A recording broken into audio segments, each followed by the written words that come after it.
What's going on, everybody? Papa Tez here. We're going to talk about free-to-play tips for Nier Reincarnation. Now, this won't be a comprehensive thing, literally every single tip out there, but at least a couple of tips to get you started, and maybe a couple of things for advancement. So let's go ahead and get right into it. Number one, very first thing that you're doing is you load up the game. For the summons, when you get some, and you want to take advantage of the summons that you get toward the beginning of the game and re-roll until you get at least 1 or 2 characters. Again, you want 1 or 2 characters. That way at least you have a good start on your account. I got very fortunate where we still had the 2P, the A2 banners up, and I got 2 A2s right off the back. Literally was huge for the, literally was huge. In same context as far as where you're pulling from. If you take a look here, you see those hills that's here? If you click on the exchange, for example, on this banner, now if you were going for a banner starting out, this will be a great banner. Why? Because you have 2 great characters on it and a solid character. You have Email that's a nuker, single target nuker, then you have Kane that's just very, very good over. Notice 200, that means 200 pulls you do. So at the point that you do 200 pulls, you'll be able to get a second copy of your character. That copy is used to assist the character. Very important. You definitely want to choose a specific banner that you want to go for. So let's say like if you roll on this banner, then you want to try to push 200 pulls on it, which you can get starting out. Slows down a little bit later. As you see, you got about a month to push that. So get in there, push that content, get those gems, and put it on in there. So the total amount of gems, see I got over 12,000 right now. It's gonna be 60,000 gems is what you need. Pull on a single banner, do the 100. So it's just there in case anybody wants to have part of it. Alright, so I think that takes care of that. Some of the other things to look at, if you go to your missions tab, take a look at your dailies. Dailies are really easy to get those done. Also, look at those challenges as you can. Look at the special requests as you can. You don't really need to look at them too much. But also, take a look at the collection. You see here, look for the collection that's specific to the banner that you're pulling on. So that way, you get another 10 pulls by just getting costumes for that particular. So that's why it's really, really good. Of course, as you see, I got a couple of these here that I didn't really get, and a couple of them that I did get. So it just really, I mean, look at all these down here. So there's a couple that I end up missing, but you know, these are just gems that are just sitting out there just for you by doing your pulls and playing. Just want to show you that. Of course, also again, getting those dailies done. Another tip. Super duper easy. Complete the story. As soon as you can, complete the story. The story actually releases you daily summons, as you see it, the door's lit up, you haven't done it yet. And also daily challenges. You definitely want to get the story completed so that you can do both of those things. This gives you additional chances at additional characters, and also giving you a couple more heroes.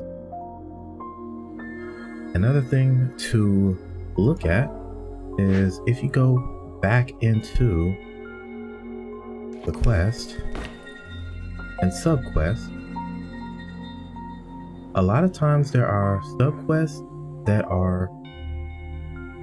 come out during specific rotations, and you want to get in there and knock out those subquests and do as much as you can on it. So, for example, take a notice. There's normal, there's hard, there's very hard. Every time you complete these quests, same thing with the story, you're gonna get 180 gems for every time that you complete it. And there's 3 versions of doing it. So literally clearing out this here, that in itself is going to yield you 5,400 gems just for clearing it out. There you go. That's very close to about 30 of those pools that you need. So get those things cleared out. Also, if you take a look, things that are obtained, this is currency for the replicant metals. The replicant metal exchange, if you select exchange, here now you notice that you can get other stuff. So just take a good look at this stuff. Take a good look at this stuff, and you want to start pulling this stuff out of here. Of course, there's a lot of things that I still need to get on this event. All of these materials here, things that I need to get on the event.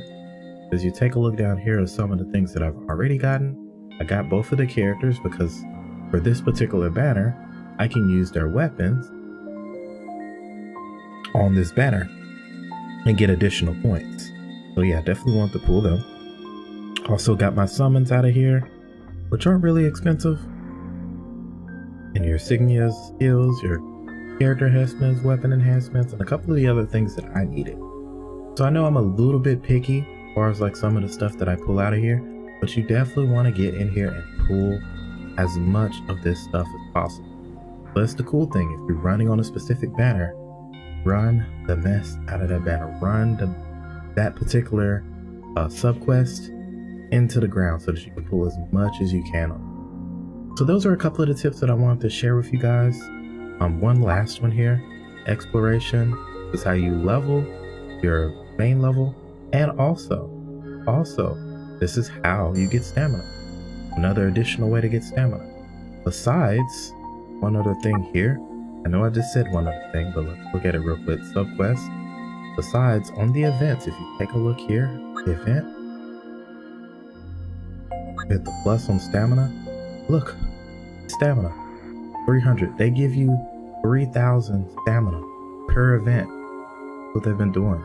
They're giving you 3,000 stamina per event, but you can go in and grind out. If there's more than one event, then it's more stamina. Typically, there's about 2 that will be available almost at any given time.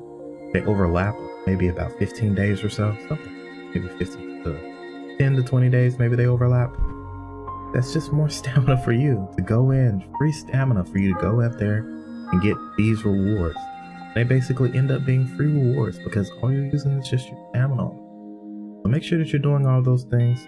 Hopefully those will be a couple of tips that will be helpful. If you have any other questions or want some more advanced tips, you can check out JoeyBee Gaming, IvyLeeGaming, also Dan Heilman, and TriggerHappyJon. I'll make sure to post their links down to their YouTube so that you can click on them, as they will a lot of times not only bring some fun, but also have some more advanced tips that you all can look at, especially if you're starting out, or maybe some things that will really help out those who are advanced, so that it goes into maybe a little bit of the deeper numbers and things that will be really, really good for you to help you progress your account. Well, that's it for this video. I'll catch you on the next one. Peace.